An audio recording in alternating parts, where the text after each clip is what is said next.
Anycubic have really stepped up their game in the last year, following the M5, which was generally fine, but a noticeably cheaper product than what they've delivered before, and a noticeably weaker product than what their competitors were putting out. But with the M7 series, they've come back strong in some ways, yet arguably silly in others.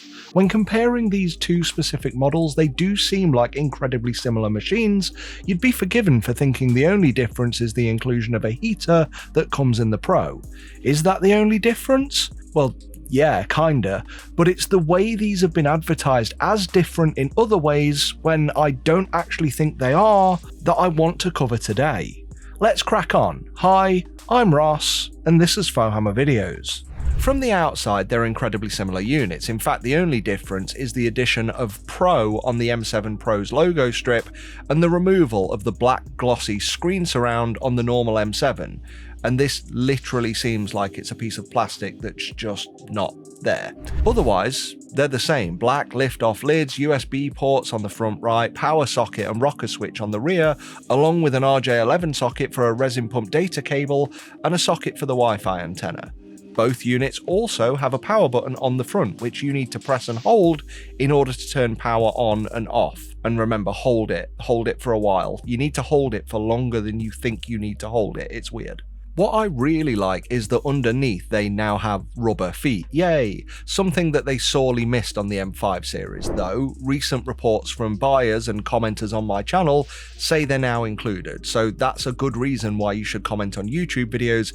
It keeps me abreast of the latest happenings in the things I've reviewed in the past, so that's good that Anycubic listened and updated it. The other thing I really like is the access door, so we can actually get to the internal motherboard.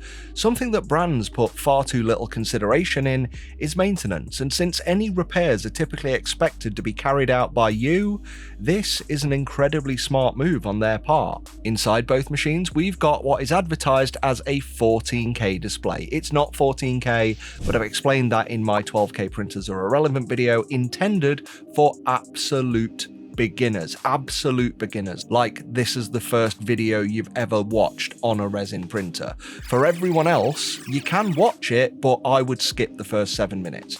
Trust me. Resolution wise, these are both 13,320 by 5120 pixels, which isn't quite 14K. It's 14K on the X-axis, but not on the Y. Both printers also have a build volume of 223 by 126 by 230 millimeters. Both printers use the same build plate, both printers use the same Z-axis, both printers have the same pressure sensors in the arm, both printers have an air extraction outlet, and both use exactly the same UI. And I mean literally exactly the same. The M7 even has control options for functions that are only available on the M7 Pro. So where do they differ? Well, there are some ways. The VAT. The VAT on the Pro has a large heater attached to it. The heater is not a chamber heater, or any other type of heater I've ever seen before. This is both a heater and a recirculatory pump at the same time.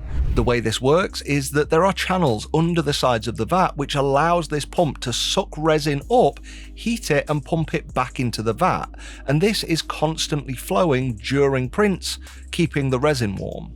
The normal M7 not only doesn't have this, but the chassis has no connection for it either, so you can't buy an M7 and then upgrade it to have this heater with this vat. What you can do, however, or at least I'm certain you can do because I've used it, felt it, seen the size, and I'm convinced it'll fit, even though Anycubic don't advertise it this way, is you can grab Anycubic's Heat and Pure, which is a stick-in chamber heater that launched with the M5S Pro.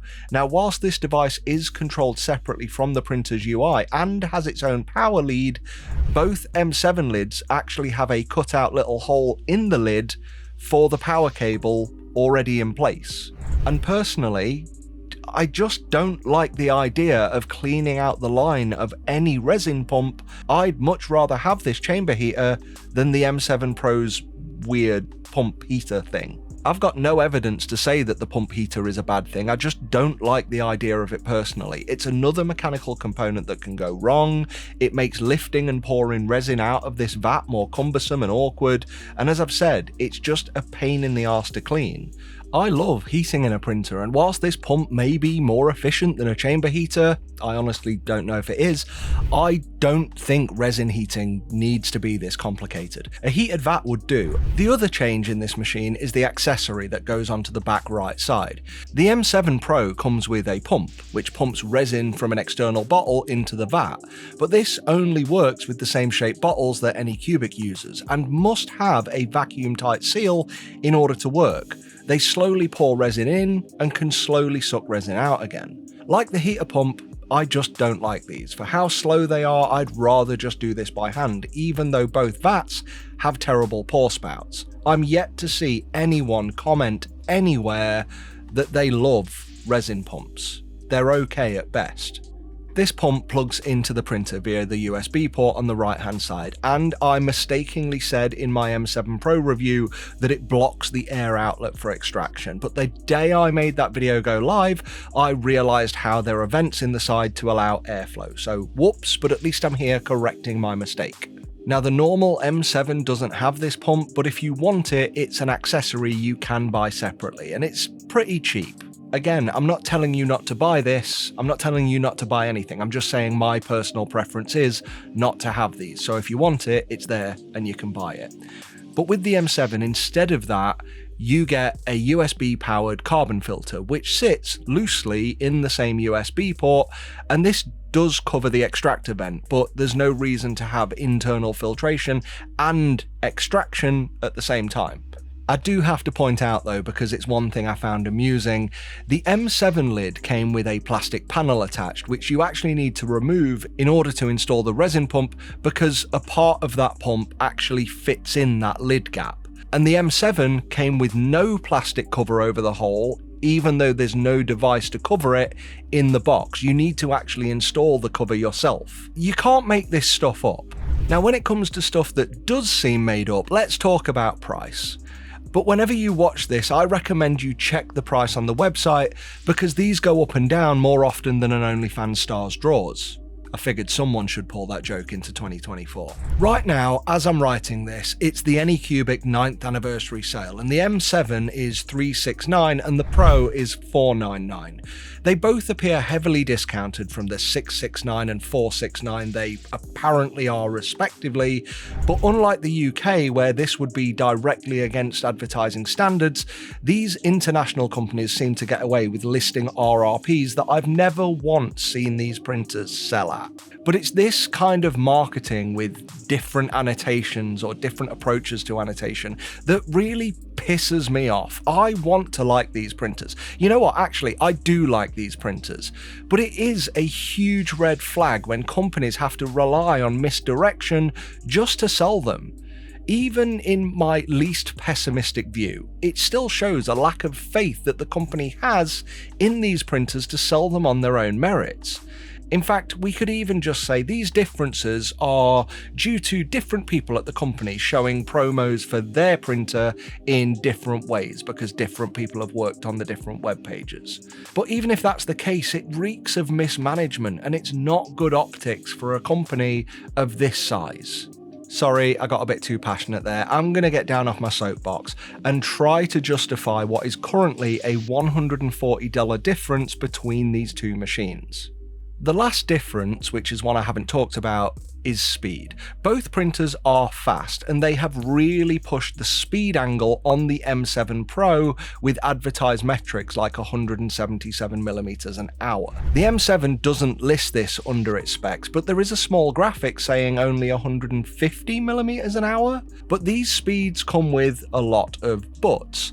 One is that these speeds are at 100 micron layers, a layer size I'm yet to see more than 5 people in the thousands of comments I've had say they use, and double what we would consider as standard.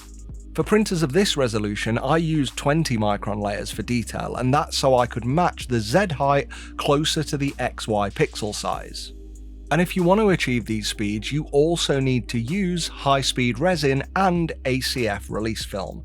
ACF is a frosty release film which I've shown time after time reduces quality when compared to clear PFA with the same resin and same settings. If you want to see more on difference in quality when using this, please watch my individual printer reviews for these machines. Now, I haven't tested the speed on these printers because I just don't have the patience to push them to their limits.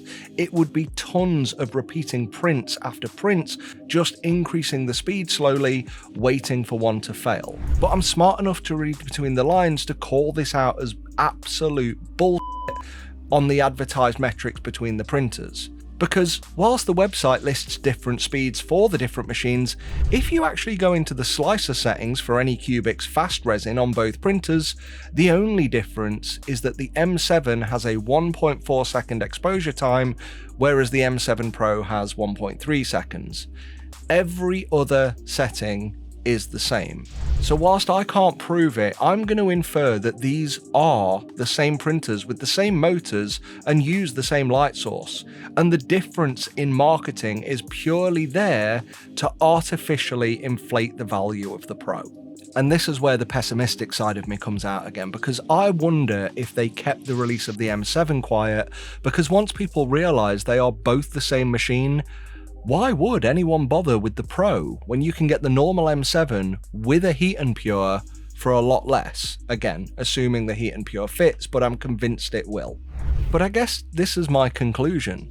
Yeah, both printers are exactly the same thing, but the Pro comes with a mad built-in heater and resin pump on the back corner of the vat. And again, if you get the standard M7, you can't add this resin pump heater thing. But since the M7 vat is cheaper, you can do what a lot of M5S users did and have a vat with ACF for speed, then buy a second vat with PFA for detail. Or sack off the bullshit speed and just get some PFA film and use that all the time for detail. The prints are bloody good quality when you do that. And they're okay with ACF, it's your call if you're going to be happy with that. They aren't bad, they're just measurably better when you do nothing more, no settings change, no resin change, nothing. Just swap the ACF release film for PFA, print the same thing again, and the prints are sharper. One thing worth shouting about on both of these machines though, since Anycubic have completely failed to do it, is mention the value of their pressure sensing system, which, because they didn't say anything, I didn't even know about properly when I tested both of these printers for my reviews. Most of us have heard of pressure sensing now, and we all think of it as little more than a way to detect if there's objects on the plate or determine the resin level before a print. But both of these machines have a feature called dynamic lift height too, which I'm doing a separate video on once I fully understand how to both use it and how to show it. But essentially what this means is that instead of lifting the plate to the full height you set in the slicer, which, let's be fair, is often an arbitrary number that most of us use because that's what we've seen other people use, or those were the standard settings we got when we got the printer, this feature will detect when a layer has disconnected from the release film due to there being no pull force on the arm. And rather than continue to lift to the full height of that number we set, it will immediately begin to lower back down to cure the next layer, which is actually a very good and competitive way to properly increase print speed by not wasting time lifting and retracting more than it needs to. And if you want me to do that video, please let me know in the comments and I'll make it more of a priority if there's a lot of demand for it. But those are the differences between these two machines. What would you pick? Do you agree? Has Anycubic's newer, more basic printer made the Pro redundant, or do you really see enough value in this heater pump to warrant the price difference, whatever that difference is at the time you're watching?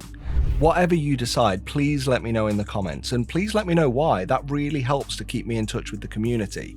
Now, I would appreciate if you are deciding to pick one up, if you would use my affiliate link before you purchase. If I've got any discount codes for either machine, I'll list them on the main review videos. They're linked in the description, so please check them out too. Yeah, I don't get paid to make these videos. I only get paid if I help you, you click those links so I can earn a commission for the sale. So thanks for that, and thanks for watching. A huge thanks goes out to our members who are on screen now. Please consider joining them to get early access, exclusive videos, and member roles on our Discord server. Don't forget to hit like and leave me a comment. Which one did you pick? Was it one of these, or are you going to watch my video comparing both of them to the Saturns before you buy? Let me know what and why. I love hearing people's reasons for getting a printer, and it really helps me understand what it is that the community wants.